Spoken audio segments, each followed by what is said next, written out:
Yeah, my name's Abby Brunswick and I'm the director of Project 17, which is a charity working to reduce destitution among migrant families who have no access to mainstream benefits because of immigration problems.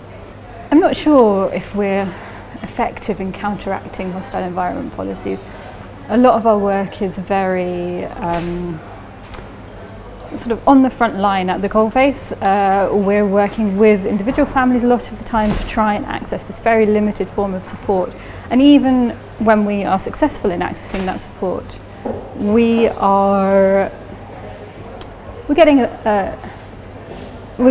bringing people from a point of absolute poverty and homelessness to a point where they are maybe just about managing. I wouldn't call that a success. I think the environment is still so hostile that even where people are supported, they're still in incredibly difficult circumstances. I think in terms of Project 17's work, we do engage in more kind of policy, strategic litigation, kind of trying to engage with local authorities, with other organisations, and with other statutory bodies to try to bring about change. Progress is incredibly slow. Local authorities who provide this support are under so much financial pressure that they don't get any of the money that they spend under Section 17 of the Children Act. They don't get any money reimbursed from central government. So all the money that they spend comes out of their ordinary social care budgets, and essentially they're disincentivised from providing support. So any change that we create is incredibly hard won, and even our relationships with those agencies are incredibly hostile. There are far too few moments of solidarity. The work that we do is often with people at a time of crisis. We work to get people from a state of being homeless to being not homeless. We don't necessarily see how people progress, so I wouldn't say that we have a lot of kind of moments of solidarity that we see through our work. That said, we are working to try and improve that. We have some volunteers who are ex-service users who then work with us to support our current clients through that process of accessing support, which is a really beneficial thing, I think, for everybody. Current clients appreciate talking to somebody who's been in that situation before, and of course, if you've been there, you know what it's like, and you can kind of provide that emotional and practical help. We're working, in the future, we'd like to do more sort of service user-led advocacy, which I think would be really important so that people can put their own views forward.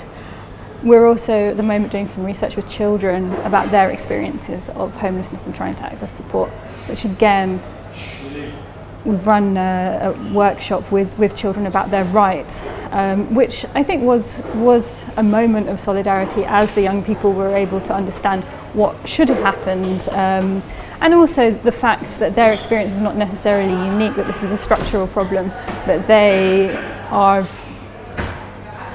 almost they're victims of these policies rather than individual kind of random circumstance.